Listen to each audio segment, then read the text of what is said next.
Today we're tackling something that feels like it's on every marketer's mind. Is email marketing actually having a comeback? Or, is everyone just running back to it because everything else is so chaotic? That is the big question, isn't it?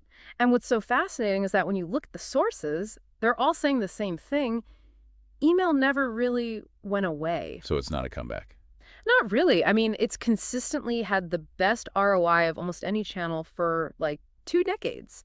The real story here is why everyone suddenly woke up and remembered how vital it is. Okay, so let's get into that. What are the big external pressures? What's driving this big return to the inbox? Well, there are two huge forces at play. The first one is pretty simple: money.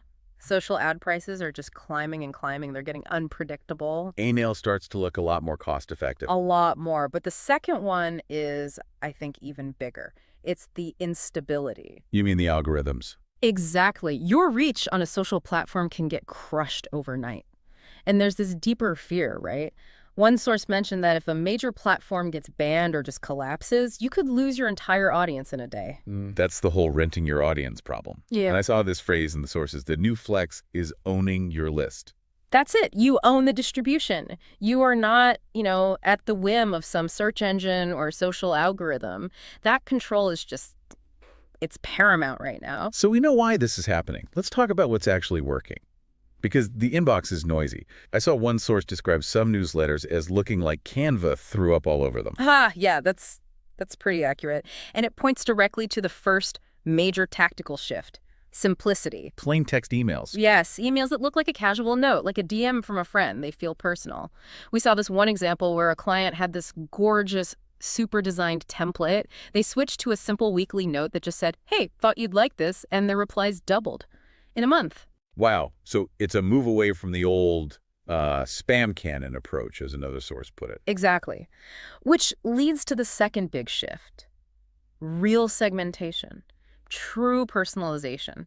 Instead of just blasting everyone with the same discount, smart brands are getting so much more granular. Like sending educational stuff to one group and product news to another? Precisely. Or sending exclusive deals only to your most engaged subscribers. The open rates and click-through rates, they just skyrocket. We're talking nearly double. Okay, but wait, there's a catch, right? You can have the most personal, simple email in the world, but it has to actually land in the inbox first. And now you're getting to the most important and maybe most overlooked part of this, what we call the survivorship bias. Okay, what does that mean here? It means that the people who failed with email assumed the whole channel was dead, but really they just failed to adapt to much, much smarter spam filters. Email didn't die, but it got way more technical after 2020. So the comeback is really just brands finally doing the technical work properly. That's a huge part of it. The brands that are succeeding today are the ones that invested in their infrastructure. We're talking dedicated IPs, proper authentication protocols, all the back-end stuff that proves to Google and Microsoft that you're not a spammer. So that's the real takeaway for you listening. Mm. Email didn't die. No. But the people who failed to keep up with smarter filters and higher quality expectations, they did. The big realization is that owned channels will always beat rented ones, but only if you actually maintain them. Exactly. And that brings us to a final thought for you to chew on. Given how much success we're seeing from simple, conversational, genuinely human emails, where else in your digital marketing are you maybe over-engineering things? Where else are you over-designing when simple human communication might just work better? Something to think about until the next deep dive.